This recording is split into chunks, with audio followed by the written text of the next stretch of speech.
Dalam hidup saya percaya problem is good. Sama-sama bilang sama saya, masalah itu baik.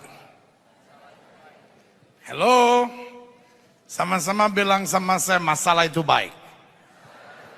Mungkin setelah menatap saya dan berkata, cukup pendeta, cukup. Baik apa masalah pendeta? Masalah udah terus menerus tiap hari bertubi-tubi menerpa saya.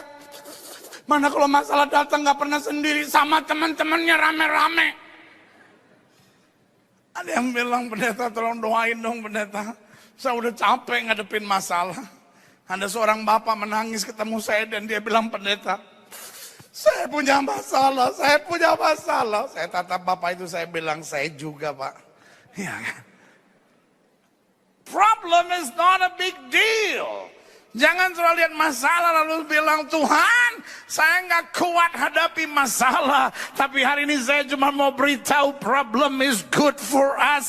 Kalau sudah tanya sama saya kenapa masalah itu baik. Karena dengan masalah kita ketemu Tuhan. Dengan masalah kita lihat mujizat Tuhan. Dengan masalah kita lihat pertolongan Tuhan. Dengan masalah kita lihat Yesus saya tidak pernah berubah. Dulu, kemarin, hari ini dan sampai selama-lamanya. Berikan tepuk tangan yang meriah buat Tuhan.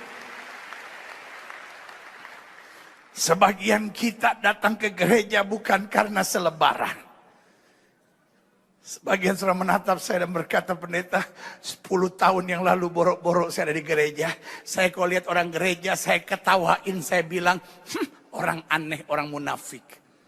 Bayangkan pendeta, nggak ada orang bawa senjata dia angkat tangan. Aneh-aneh sendiri. Nggak ada burung terbang dia keprokin sendiri. Nggak jelas itu orang-orang gereja. Kadang-kala dia menangis sendiri. Itulah orang gereja. Tetapi hari ini pendeta, saya ada di gereja. Kenapa? Karena ada masalah. Dulu saya kalau orang ajak saya ke gereja, saya bilang, lu aja sendiri, gue belum mau mati. Tetapi sekarang saya ada di gereja karena ada masalah bertubi-tubi pendeta. Semua teman-teman saya mengkhianati saya. Cuma Tuhan yang paling bisa saya percaya. Dan karena itu sekarang saya ada di gereja. Haleluya. Masalah kadang-kala menghantar kita ke gereja. Ada orang-orang yang bilang, pendeta dulu saya sombongnya minta ampun. Lobang 2 hidung ngadep ke atas.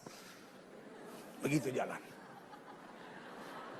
Tapi gara-gara masalah, sekarang saya sadar, kalau bukan karena Tuhan, tidak ada apa-apanya saya ini. Itu sebabnya saya bilang masalah itu baik. Karena dengan masalah saya ketemu Tuhan. Dengan masalah saya melihat kuasa Tuhan. Dengan masalah saya alami mujizat Tuhan. Dengan masalah saya tahu, Yesus saya tidak pernah berubah. Dulu, kemarin, hari ini, dan sampai selama-lamanya. Dia beri kepastian bagi orang percaya. Berikan tepuk tangan dia meriah buat Tuhan.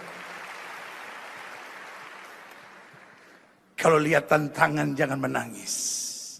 Karena kita bisa menggali mutiara di balik setiap tantangan. Yang setuju sama saya katakan amin. Ini yang kita mau buka bersama. Mazmur 30 ayatnya yang ke-11. Dengarlah Tuhan dan kasihanilah aku Tuhan. Jadilah apa? Penolongku. Pertanyaan saya sederhana. Dari ayat bacaan yang kita baca ini, kira-kira pemazmur sedang senang atau sedang dalam masalah? Dalam masalah. Dia bilang, dengarlah Tuhan dan kasihanilah aku Tuhan, jadilah penolongku. Tetapi ayat 12 luar biasa. Dikatakan apa di ayat yang ke-12? Aku yang meratap telah kau ubah. Sama-sama bilang sama saya, kau ubah. My God is the specialist of change.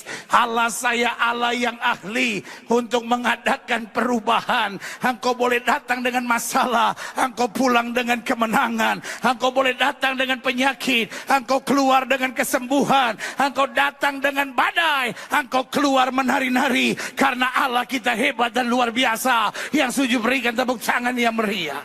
Ayat ini berkata, aku yang meratap telah kau ubah. Sama-sama bilang sama saya, Tuhan ubah.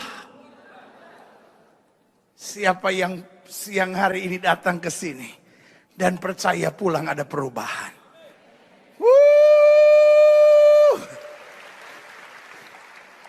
Kita ucapkan kalimat profetik kita sama-sama bilang saya pulang berubah. Amin. Sama-sama bilang saya pulang berubah. Saya nggak mau tahu, sudah menatap saya dan bilang, tapi pendeta, saya datang ke gereja ini dengan tumor. Masa bisa Tuhan merubah? Jawaban saya, Allah saya ahli dalam melakukan hal-hal yang tidak masuk akal. Yang setuju berikan tepuk tangan yang meriah. Karena itu jangan pernah batasi kuasa Allah saya. Saya tidak mau tahu apa yang dokter katakan. Dokter boleh bilang kau mandul dan tidak bisa punya anak. Dokter boleh berkata, jantungmu sudah tidak bisa bergerak lagi. Ya, dokter boleh berkata ginjalmu sudah parah.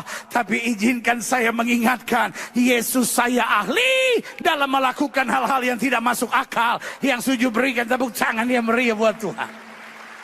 Sama-sama bilang saya pulang dengan perubahan. Saya tidak mau lihat ada satu orang pulang gereja begini. Aduh, panas. Pendetanya udah gendut-gendut gak jelas.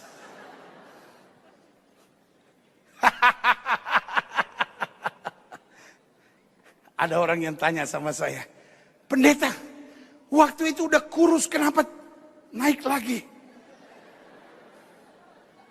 Jawaban saya, itulah kehidupan. Kalau kita bisa turun, kita harus berani bisa naik. Kalau cuman bisa turun dan tidak bisa naik, namanya tidak bertanggung jawab. Ya. Jadi orang yang ngomongin saya capek sekali. Dulu dia omongin Gilbert gemuk, rakus.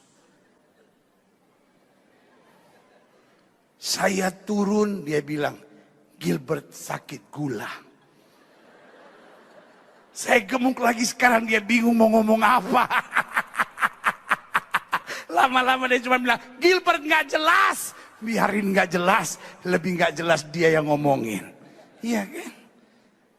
Makanya kalau kita diomongin orang, kita harus bersyukur. Minimal kita punya sesuatu yang orang gak punya. Makanya diomongin. Iya kan? Sekarang sudah bilang, pendeta gemuk, saya udah pernah kurus. Pendeta kurus, saya udah pernah gemuk. Saya udah coba semua. Daripada lu gak jelas begitu. Iya kan? Hari ini saya cuma mau bilang, pulang dari gereja jangan lemes dan ya, Gilbert yang khotbah, tar kurus, tar gemuk, tuh orang gak jelas. Ya. Pulang dari sini semua semangat, pulang dari gereja semua gini. Supaya orang tahu yang pulang begini di Surabaya pasti dari Betani. Haleluya. Ya. Kalau gereja lain pulang, pokoknya lihat aja di Surabaya yang pulang gereja begini, orang tahu ini dari Betani. Haleluya. Kenapa? Saya tahu Tuhan menjamah saya pulang dengan perubahan karena hal-hal yang ajaib Yesus kerjakan buat saya. Saya juga katakan amin. Indonesia, Betani, Yesus, berikan tepuk tangan yang meriah. Aku yang meratap. Mana dia tuh ayat? Saya pikir ayat sudah diangkat Tuhan. Aku yang meratap, telah kau ubah menjadi orang yang menari-nari. Wow. Gini. Wow. Belum makan. Wow, itu kayak orang kejepit. Yang gini. Wow. Aku yang meratap, telah kau ubah. Sama-sama bilang sama saya, aku yang meratap, telah kau ubah menjadi orang yang menari-nari. Haleluya. Yeah. Kain kabungku telah kau buka, pinggangku kau ikat dengan sukacita. Haleluya. Supaya jiwaku menyanyikan mazmur bagimu dan jangan berdiam diri. Tuhan Allahku, untuk selama-lamanya aku mau menyanyikan syukur bagimu. Berikan tepuk tangan yang meriah buat Tuhan. Haleluya. Saya Saya catat di sini ada 3 orang, ada 3 ciri orang, 3 model orang dalam menghadapi tantangan. Yang pertama saya sebut orang bodoh. Penampilan sama gaya nggak cocok nih orang.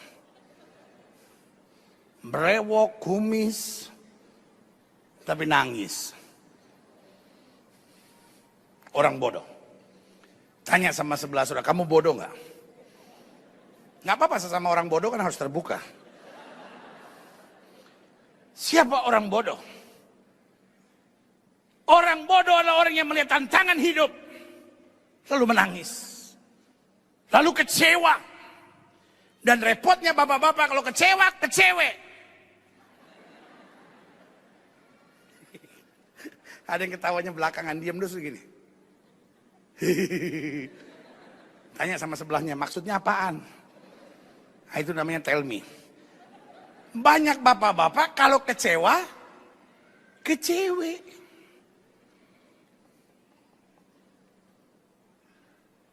Ada banyak ibu-ibu karena kecewa.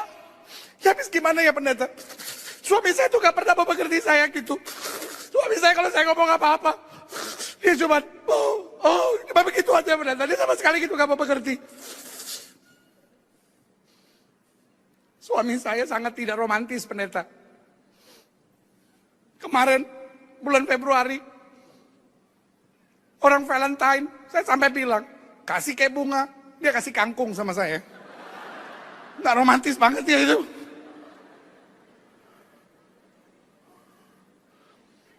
Kebetulan pendeta, bos saya yang baru, Duda, dia perhatian banget sama saya. Tuhan ngerti gitu. Suami nggak perhatian, dia kirim bos yang perhatian gitu sama saya. Saya suka ditanyain, udah mamam? Gila udah mamam. KTP udah mau seumur hidup, udah mamam, udah mamam. Mamam bubui.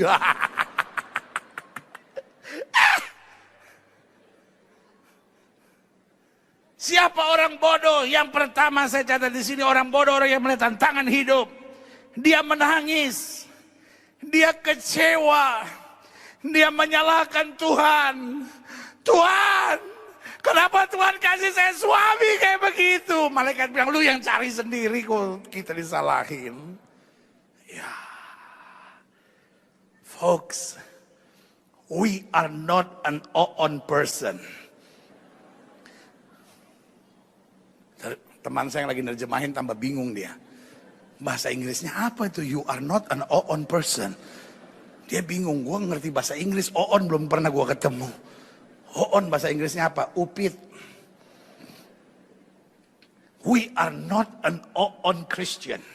Kita bukan orang Kristen yang bodoh. Waktu kita menghadapi tantangan, waktu kita menghadapi persoalan, jangan salahkan kenapa mama dan papa saya bercerai. Jangan salahkan kenapa suami saya mengecewakan saya. Jangan salahkan kenapa saya diberikan istri seorang yang cerewet. Jangan salahkan kenapa saya ditipu orang.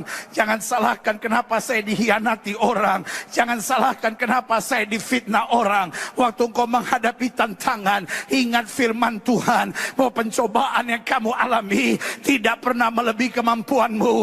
Alkitab saya berkata, 1000 boleh rebah di sisi kiri saya, 10.000 boleh rebah di sisi kanan saya, itu tidak akan menimpa kita. Berikan tepuk tangan yang meriah buat Tuhan. Sama-sama bilang sama saya harus kuat. I know you love Jesus so much. Saya ngerti saudara cinta Yesus. Tapi kalau kau menghadapi masalah dan kau putus asa, kalau kau menghadapi masalah kau lari dari pelayanan, engkau menghadapi masalah dan kecewa, sorry to say this, bahwa engkau adalah Kristen yang bodoh. Oke, saudara menatap saya dan berkata, jadi pendeta jauh-jauh datang ke sini cuma mau bilang saya bodoh gitu. Tega banget sih ini orang. Pendeta harus ngerti dong. Masalah saya pendeta bukan sama orang dunia pendeta. Masalah saya sama orang Kristen juga pendeta. Dasar orang Kristen munafik. Muka nabi, pikiran kotor. Hari ini sebagai hamba Allah saya cuma bilang, saya nggak mau tahu masalahnya dari siapa. Tetapi saya hanya simpulkan dengan satu kata, masalah. Masalah bisa datang dari orang luar, masalah bisa datang dari orang dalam. Masalah bisa datang dari orang jauh, masalah bisa datang dari orang dekat, masalah bisa datang dari orang kafir, masalah bisa datang dari teman pelayanan sendiri. Tetapi saya simpulkan hanya dengan satu kata, masalah.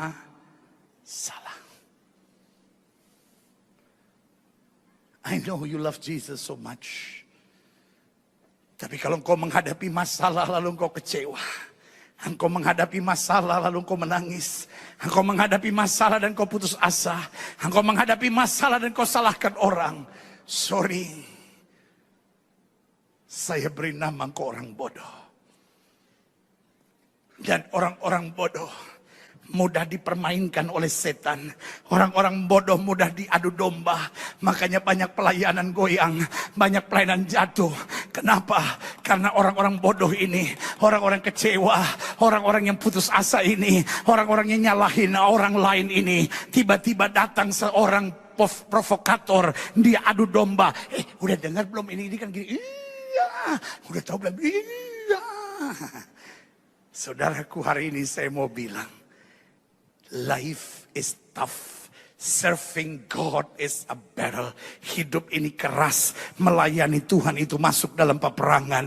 Ini bukan saatnya kita menjadi Kristen yang bodoh, yang lemah dan lari. Ini saatnya kita menjadi Kristen yang tangguh, yang berdiri tegap dan percaya roh yang ada di dalam kita lebih besar dari roh yang ada dalam dunia ini. Berikan tepuk tangan yang meriah. Yang kedua, saya pelajari model orang dalam menghadapi tantangan. Orang biasa. Siapa orang biasa? Orang yang hanya pasrah di tengah masalah. Ya wes, ada masalah dan pergumulan. Ya wes, berserah sama Tuhan. Apa yang mau terjadi, terjadilah. Kue sera-sera, whatever will be lah. Apa saja yang kau imani, jika engkau tidak bimbang tapi percaya, itu yang akan terjadi.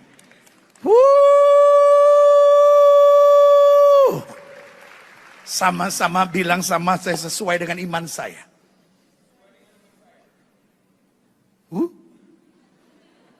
Sama-sama bilang sama saya, sesuai dengan iman saya. Sama-sama bilang sama saya, sesuai dengan iman saya. Akan jadi pada saya. Siapa yang setuju sama saya?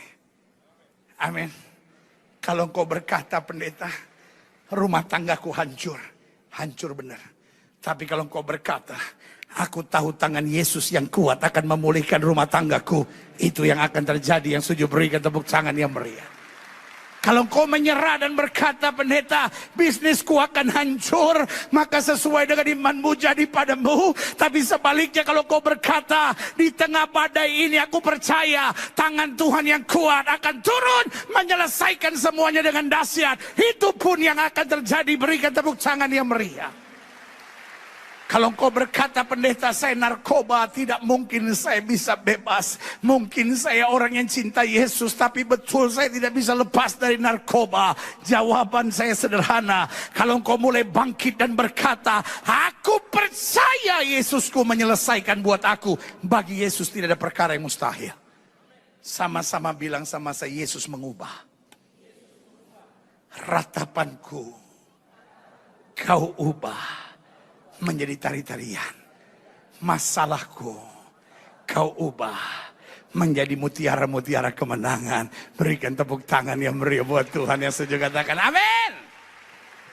Yang ketiga, model orang dalam menghadapi masalah. Ini yang saya bilang orang berhikmat dan berkemenangan. Siapa itu mereka? Orang yang melihat tantangan sebagai kesempatan. Sama-sama bilang sama saya, tantangan adalah kesempatan. Sama-sama bilang sama saya, tantangan adalah kesempatan. Siapa yang setuju sama saya? Amin. Yusuf difitnah sebagai seorang pemerkosa. Tidak ada fitnah yang lebih keji daripada menyatakan seorang benar sebagai seorang pemerkosa. Saudaraku yang kekasih dalam Tuhan. Tapi tantangan yang dialami Yusuf itu adalah kesempatan untuk Tuhan angkat dia lebih tinggi menjadi Perdana Menteri. Yang setuju sama saya, berikan tepuk tangan yang meriah. Daud menerima tantangan dari orang yang paling dekat dengan dia, dari orang yang dia bela, dari orang yang dia sertai, dari orang yang dia jaga. Orang itu bernama Saul. Saul kejar dia dari gua yang satu ke gua yang lain. Tetapi itu adalah kesempatan untuk dia melatih dirinya untuk menjadi orang yang bersandar kepada Tuhan. Amin. Sehingga waktu dia diberi kesempatan untuk membalas, ini kalimatnya, aku tidak akan menjamah orang yang Tuhan urapi. Sama-sama bilang sama saya, tantanganlah kesempatan. Bangsa Israel dalam keadaan yang terjepit. Datang seorang raksasa Filistin yang bernama Goliat, memaki-maki bangsa Israel. Lalu apa yang terjadi dengan Daud? Daud tampil menghadapinya. Saudaraku, buat Daud Goliat adalah tantangan besar. Karena waktu Daud maju, dimaki oleh Goliat sampai Goliat berkata, anjingkah aku sampai kau datangi aku dengan tongkat dan batu seperti itu? Saudaraku, Daud tidak melihat tantangan sebagai ancaman. Daud tidak melihat tantangan sebagai sesuatu yang menakutkan. Daud tidak melihat tantangan sebagai musuh yang akan membunuhnya. Tapi Daud melihat tantangan sebagai kesempatan. Dia berdiri tegak tanpa goyah sedikit pun. Dia bilang, engkau boleh mendatangi aku dengan pedang, tombak dan lembing, tapi aku datangi engkau dengan nama Tuhan semesta alam. Pertandingan melawan Goliat bukan tantangan yang membuat dia hancur, tapi kesempatan untuk dia diangkat sebagai raja. Berikan tepuk tangan yang meriah. Sama-sama bilang sama saya, tantanganlah kesempatan. Kalau kau menatap saya hari ini berkata, pendeta saya nggak terima pendeta, saya difitnah orang pendeta, saya nggak kuat lagi. Masa saya dibilang melayani Tuhan hanya untuk cari duit pendeta, saya sakit hati sekali begitu pendeta. Hari ini saya cuma mau ingatkan, kalau engkau sedang menghadapi tantangan, imanilah ada mahkota kemuliaan yang Tuhan sedang persiapkan bagimu. Bagi yang setia, yang sujud, berikan tepuk tangan yang meriah buat Tuhan. Sama-sama bilang sama saya, tantanganlah kesempatan. Jadi ada 3 model orang menghadapi tantangan. Yang pertama, orang bodoh. Dia lihat tantangan hidup, menangis, kecewa, menyalahkan orang dan putus asa. Yang kedua, orang biasa yang hanya pasrah di tengah masalah. Tetapi yang ketiga itu doa saya buat setiap saudara jemaat Tuhan yang berkumpul dari Gereja Betani Indonesia, yang saya percaya Tuhan punya rencana yang indah di dalamnya. Amin. Jadi kalau sudah menatap saya dan berkata, pendeta, mungkin kan pendeta tidak tinggal di Surabaya pendeta, jadi pendeta nggak dengar cerita-ceritanya pendeta, itu kadang-kala masuk koran gitu, terus kita kadang-kala diomongin, kamu jemaat Betani ya, yang masuk koran itu ya, ih aneh-aneh itu gereja. Bilang terima kasih. Itu artinya gereja kita sedang dipersiapkan Tuhan untuk melihat hal-hal yang dahsyat dan luar biasa. Sudah menatap saya dan berkata, ya tapi pendeta kan bukan jemaat di sini, jadi pendeta tuh nggak ngerasain gitu perasaannya, berat gitu. Jawaban saya, Tuhan sedang sediakan sesuatu yang lebih besar bagi kemuliaannya. Yang setuju katakan amin. Belum pernah saya baca dalam Alkitab orang benar yang mau diangkat Tuhan tanpa melalui tantangan. Musa diangkat Tuhan harus melalui tantangan. Abraham diangkat Tuhan harus menghadapi tantangan. Sadam Mesa Abednego diangkat Tuhan harus menghadapi tantangan.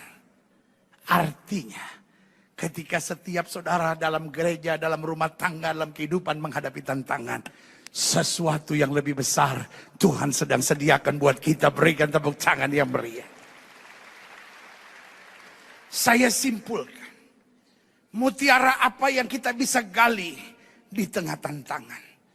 Ada 6 mutiara minimal yang kita dapat gali di tengah tantangan. Yang pertama, perjumpaan dengan Tuhan. Sama-sama bilang sama saya, perjumpaan dengan Tuhan. Kita seringkali berjumpa Tuhan bukan ketika kita angkat tangan dan menyembah. Kita seringkali berjumpa Tuhan bukan ketika kita berlutut dan berdoa. Tapi seringkali kita justru berjumpa Tuhan di tengah tantangan. Amin. Sama-sama bilang di tengah tantangan ini, saya akan berjumpa Tuhan. Yang kedua, mutiara apa yang kita gali di tengah tantangan? Perubahan hidup. Karena justru di tengah tantangan, kita belajar berubah. Selalu saya bilang, penjara tidak bisa merubah orang. Bentakan dan makian tidak bisa merubah orang. Yang paling mudah merubah orang adalah masalah. Sampai kita bilang, itu orangnya pendeta. Dulu kan saya kenal pendeta. Dia kan teman sekolah saya. Dia kan anak paling orang kaya yang paling kaya di Surabaya pendeta. Makanya kelakuannya, aduh. Nyebelin pendeta. Nyebelin. Hantik bener tuh orang. Ih, empet saya lihat dia. Tapi sekarang, dia pelayanannya luar biasa. Waktu itu ada masalah soalnya. Ada masalah pendeta, dia kan sempat masuk ICU. Udah tinggal gini. Makanya dia sekarang baru berubah. Masalah merubah. Berarti waktu kita menghadapi masalah, nggak usah tanya doa apa sih Tuhan yang Tuhan mau. Waktu dosa apa sih yang Tuhan mau untuk saya robah. Tetapi waktu engkau menghadapi tantangan, bilang terima kasih Tuhan. Engkau membentuk aku jadi pribadi yang lebih lembut, jadi pribadi yang lebih peka, jadi pribadi yang lebih mengandalkan Tuhan saja. Berikan tepuk tangan yang meriah buat Tuhan. Yang ketiga, di tengah tantangan, kita dapat menggali mutiara yang ketiga bernama pengalaman-pengalaman mujizat. Tanpa tantangan, tidak ada mujizat. Makanya selalu saya bilang, masalah adalah intro dari sebuah lagu yang bernama Kemenangan. Masalah adalah intro dari sebuah lagu yang bernama Kemenangan. Makanya kalau orang bersaksi kan pertama dia cerita masalah dulu. Saudara-saudara, dulu saya sakit kanker saudara-saudara. Sampai stadium keempat. Tapi kemudian saya hadir di Betani dalam acara gerbang pagi. Lalu saya berdoa, Roh Kudus menjamah saya. Saat itu saya rasakan panas dalam tubuh saya. Seminggu kemudian jadwal saya periksa dokter. Waktu dokter periksa, dia lihat saya, dia tunduk lagi. Dia lihat saya, dia tunduk lagi. Tiba-tiba 17 kali dia begini. Sampai anjing 7 kumpul di dokter itu. Lalu kemudian saya tanya, dokter lagi stres atau dokter lagi banyak masalah? Tiba-tiba dokternya berkata, Ibu, hasil pemeriksaan kami, Ibu sudah sembuh sempurna. Tidak ada lagi kanker dalam tubuh Ibu. Artinya masalah pertama yang dia ceritakan saya kanker adalah intro dari sebuah lagu yang bernama Kemenangan. Kalau hari ini sudah menghadapi masalah, bilang sama setan, setan dengar, saya akan lebih daripada orang-orang yang menang. Berikan tepuk tangan yang meriah buat Tuhan.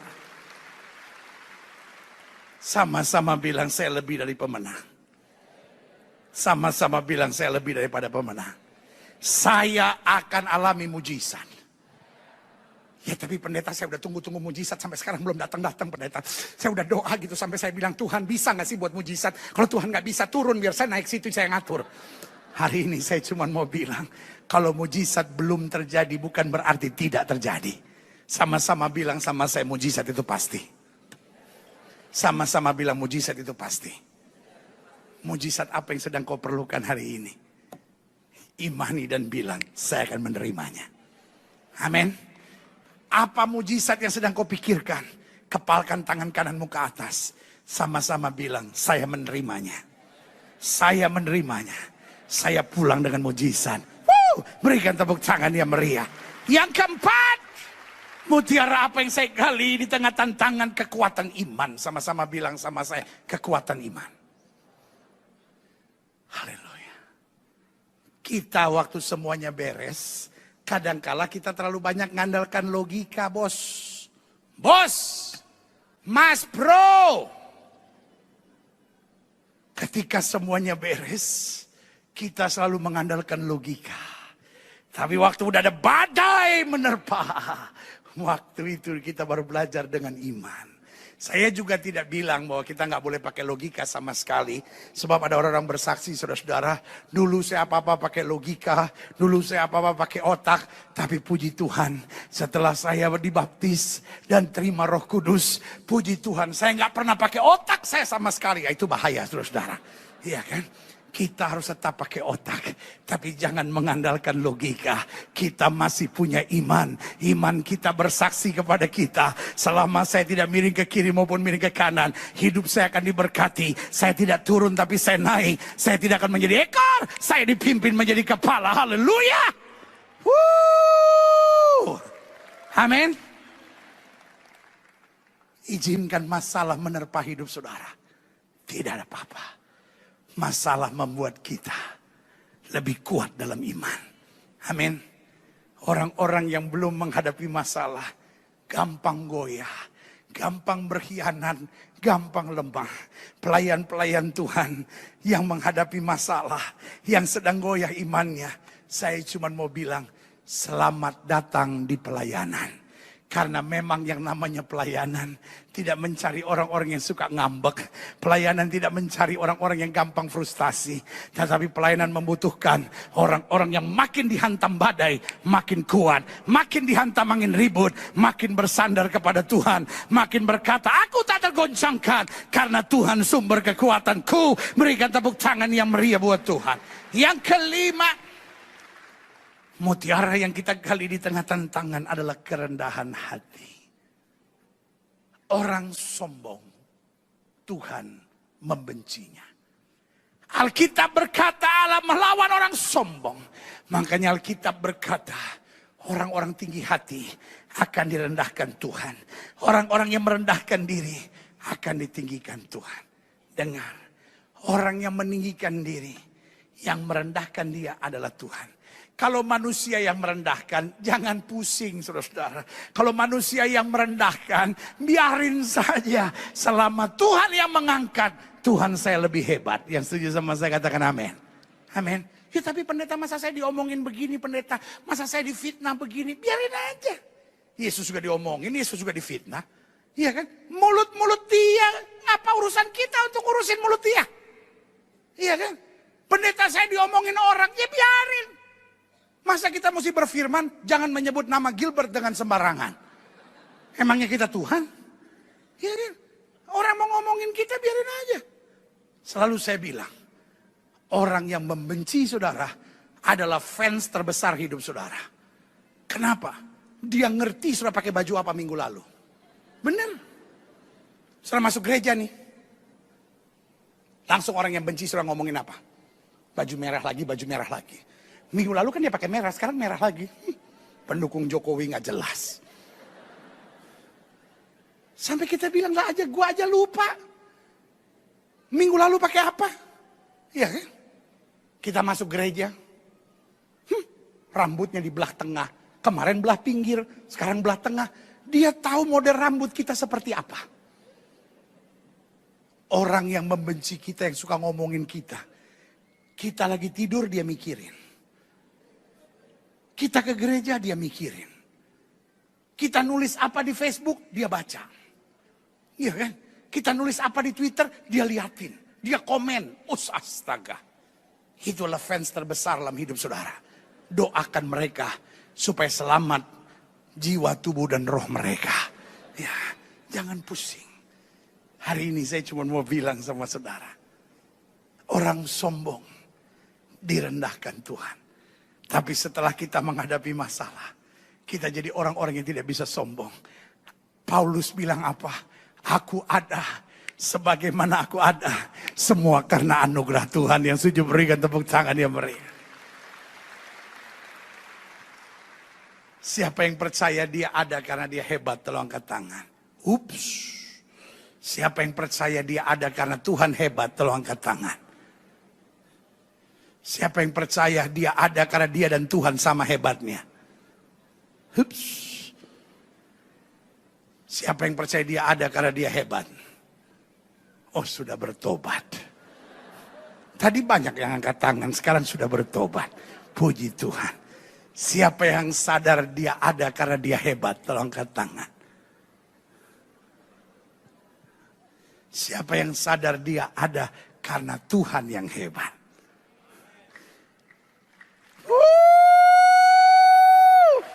Sama-sama bilang saya ada karena Tuhan saya hebat.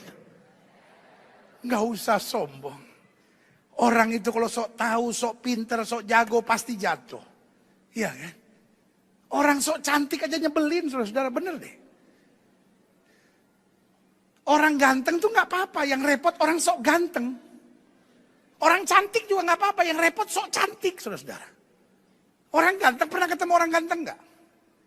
Pernah ketemu orang ganteng? Orang ganteng tuh biasa aja. Mas minta foto dong. Ayo. Orang ganteng, biasa aja. Tapi orang sok ganteng belum apa-apa. Sorry ya saya nggak sempat foto, Lah ilah najis. Kucing aja lihat dia meong katanya gitu. Ya. Orang kalau cantik biasa saja gitu. Orang kalau cantik biasa saja. Mbak mau minta foto. Oh iya. Orang cantik biasa saja gitu. Yang repot yang sok cantik. Gue bingungnya kalau gue masuk gereja semua ngeliatin gue, kenapa ya? Ih najis, opa-opa aja bilang, hihi. Saya pernah ketemu orang begitu nggak?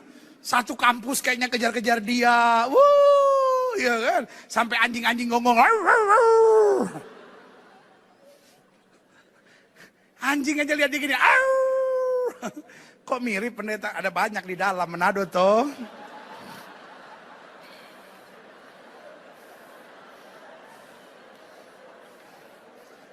Ada banyak di dalam Manado tuh.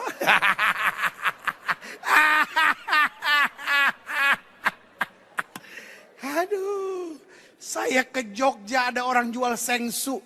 Saya bingung apa ini sengsu? Tongseng asu. Astaga darah Yesus. Ini pasti ada orang Manado menyusup di Jogja ini. Masa ada sengsu? Apa itu sengsu? Tongseng asu darah Yesus. Saya pikir, oh Jawa sudah belajar dari Manado. Ya kan? Orang Manado apa juga dimakan.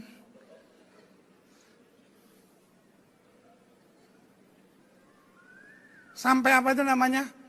Kelelawar. Yang orang Jawa bilang codot. Tapi saya nggak tahu namanya codot, makanya kita makan. Kalau kita kan orang Manado manggilnya paniki.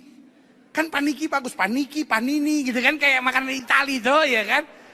Tapi kalau orang Jawa datang, orang Jawa bilang gini. Waduh Manado codot dimakan. Waduh kalau kita tahu codot mah kita nggak makan ya kan. Apalagi datang orang Betawi bilang waduh Manado kampret dimakan.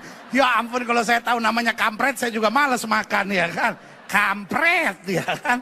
Kan kalau paniki. What do you like to eat? Paniki, please. Yeah, what is that? Yeah, close by at Panini, something like that. From Italy, yeah, close by from Italy, Manado. Yeah, yeah. Ampun dah, sama-sama bilang sama saya kerendahan hati. Hidup gak ada yang perlu disombongkan. Semua anugerah. Semua yang dipercayakan kita karena Tuhan itu baik. Yang setuju berikan tepuk tangan yang meriah. Yang keenam, yang terakhir. Mutiara apa yang saya gali dalam tantangan.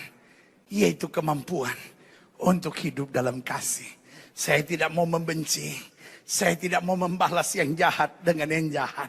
Saudaraku, Daud melewati semua pergumulan. Sampai dia pada kesimpulan. Walaupun dia ada kesempatan untuk membalas Saul. Dia berkata, aku tidak akan menjamah orang yang Tuhan urapi. Amin. Yesus di atas kayu salib. Yang hari ini kita rayakan dengan perjamuan suci. Kalimat terkenal di atas kayu salib bilang apa? Bapa, ampunilah mereka. Sebab mereka tidak tahu apa yang mereka perbuat. Saudaraku yang kasih dalam Tuhan. Menjelang Paskah, Biasanya ada orang-orang yang mulai akan kirim email, akan masuk ke Facebook, akan masuk ke Twitter sambil berkata, bukan Yesus yang disalibkan, tetapi Yudas yang diserupakan wajahnya. Ada teman saya bilang sama saya, pendeta, dengar, saya tahu pendeta orang baik, tapi saya perlu jelas pendeta tersesat. Saya bilang, pendeta harus tahu bahwa bukan Yesus yang disalibkan. Saya tanya, dari mana kamu tahu? Lalu dia bilang, Al-Quran mencatatnya. Saya bilang, kalau mau tahu tentang Amerika, tanya sama orang Amerika. Kalau mau tahu tentang Bulgaria, tanya sama orang Bulgaria. Kalau mau tahu tentang Yesus, baca Alkitab saya. Alkitab kamu mungkin gak jelas, saya bilang. Saya bilang, tapi kawan, dengar. Dia bilang, pendeta, sebetulnya yang disalibkan Yudas yang wajahnya diserupakan dengan Yesus. Saya bilang, kawan, taruhlah saya menyetujui pandangan Anda. Memang Yesus wajahnya diserupakan dengan Yudas, wajahnya diserupakan dengan Yesus. Tapi kawan mungkin lupa, di salib itu mau namanya Yudas, mau namanya Yesus, mau namanya Barnabas, siapapun yang disalib itu sempat ngomong kalimat ini, Bapa ampunilah mereka sebab mereka tidak tahu apa yang mereka perbuat. Seorang pengkhianat seperti Yudas tidak mungkin mengeluarkan kalimat seagung itu. Seandainya Yudas yang disalib, pasti kalimatnya adalah, Bapa kirim petir sambar menyambar biar mereka mati tegang berdiri di sini semuanya. Tetapi dengar baik, Yesus adalah Tuhan saya yang luar biasa. Dia berkata, ampunilah mereka sebab mereka tidak tahu apa yang mereka perbuat. Berikan tepuk tangan. Orang yang sudah diproses Tuhan lewati masalah, nggak bisa dendam lagi, nggak bisa benci lagi, nggak bisa membalas yang jahat dengan yang jahat. Mutiara yang kita gali adalah, kalau saya diampuni Tuhan, berarti saya akan memberkati orang-orang yang merancangkan yang jahat buat saya. Karena saya tahu apa yang Alkitab katakan. Manusia boleh mereka-rekakan yang jahat, Allah mereka-rekakannya untuk kebaikan. Problem is not your enemy. Problem is your best teacher ever. Masalah bukanlah musuh yang menakutkan yang harus kau hindari. Tapi masalah adalah guru yang terbaik yang mendidik kita, yang mengajar kita untuk mengalami kedahsyatan Tuhan yang dahsyat dan luar biasa. Berikan tepuk tangan yang meriah. Saya undang kita semua bangkit berdiri. Yesus pegang erat tanganku, ku tak dapat hidup di luar kasih-Mu. Bapa, jangan tinggalkan aku, Engkau alasan selama ku hidup. Sama-sama katakan, Yesus pegang erat tanganku, ku tak dapat hidup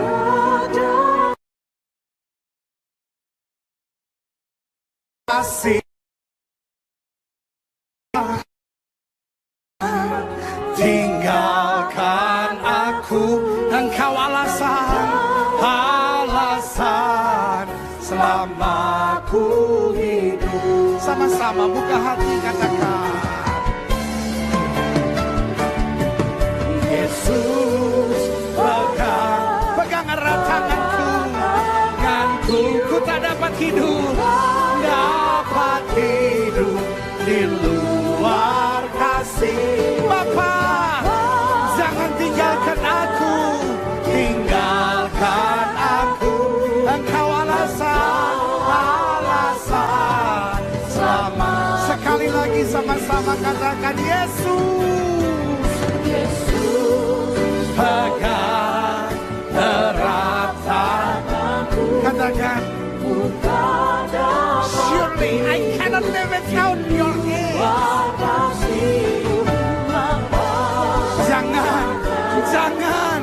Jangan tinggalkan aku, Engkau alasan selama ku hidup. Musik main dengan sangat lembut. Masing-masing kita tundukkan kepala. Siang ini adalah siang mujizat. Siang ini adalah siang berkat. Siang ini adalah siang kemenangan. Siang ini adalah siang terobosan dalam hidupmu hari ini. Mungkin hari ini kau berkata, I face my problems. Saya sedang menghadapi begitu banyak masalah di depan saya. Kadangkala saya kecewa, kadangkala saya lemah, kadangkala saya mau tinggalkan pelayanan, kadangkala saya udah gak sanggup lagi ngadapin semua. Tapi hari ini saya dengar firman Tuhan, saya harus kuat. Yesus pegang saya dan saya pasti menang. Jika itu doamu, taruh tangan kananmu di dada. Mungkin hari-hari ini kau berkata, I know I love Jesus so much, but I look like a stupid person. Saya seperti orang bodoh banget gitu. Saya gampang sekali lari dari kenyataan. Saya gampang sekali halalkan segala cara. Saya gampang sekali terseret oleh tawaran bujukan dunia ini. Dan hari ini saya dengar firman Tuhan, no more. Mulai hari ini saya mau bangkit. Mulai hari ini saya kuat. Saya tahu saya pasti menang. Ngapain saya kompromi sama dosa? Tuhan pembela saya kok. Jika itu doamu, taruh tangan kananmu di dada. Atau mungkin hari ini kau berkata, saya Kristen tapi saya berzina.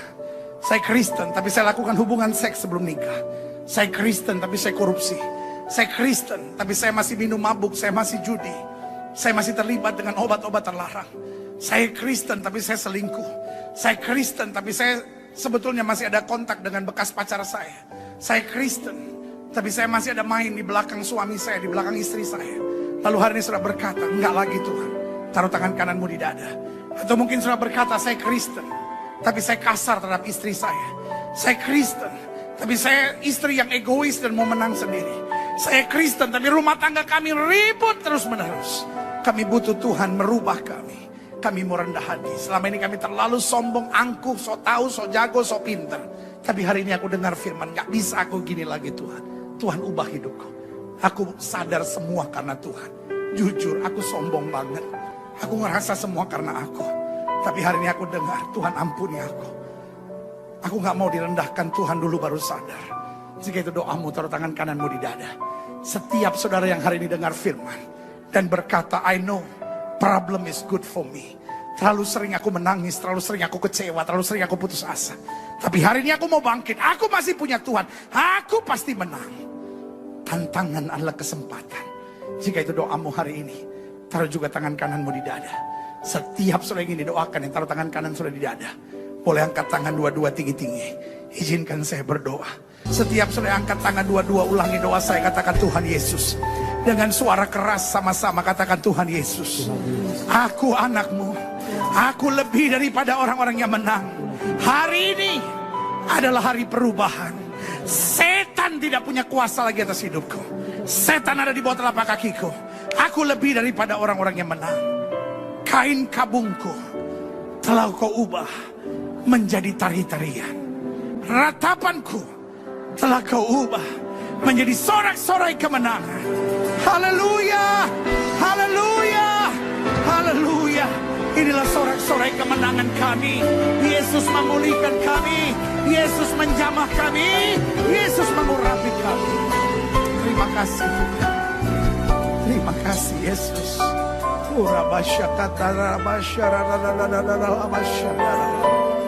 Satu persatu setiap pribadi. Jangan berzina lagi.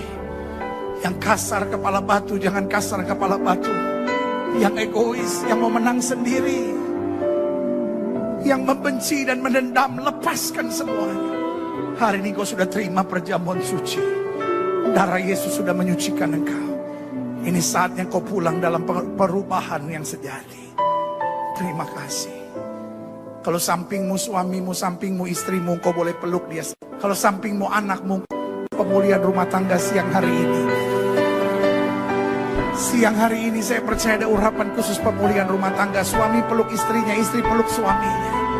Kalau sudah selama ini kasar, peluk istrimu, peluk suamimu. Kalau selama ini rumah tangga mau ada pergumulan, ada masalah, peluk istrimu, peluk suamimu. Minta berkat Tuhan, urapan pemulihan keluarga siang hari ini berlaku buat setiap rumah tangga, orang tua dan anak, suami dan istri. Kalau ada istri yang berdoa buat suaminya, ada suami yang berdoa buat istrinya, ada suami yang sudah selingkuh, ada istri yang sudah lari tinggalkan suaminya, ada perzinahan dalam rumah tangga, kami hancurkan dalam nama Yesus. Suami yang peluk istrinya diurapi Tuhan sekarang. Mulai hari ini ada berkat-berkat luar biasa. Berkat-berkat luar biasa turun. Terima kasih. Terima kasih. Terima kasih. Haleluya. Saudara yang sakit, taruh tangan kanan saudara di bagian tubuh saudara yang sakit.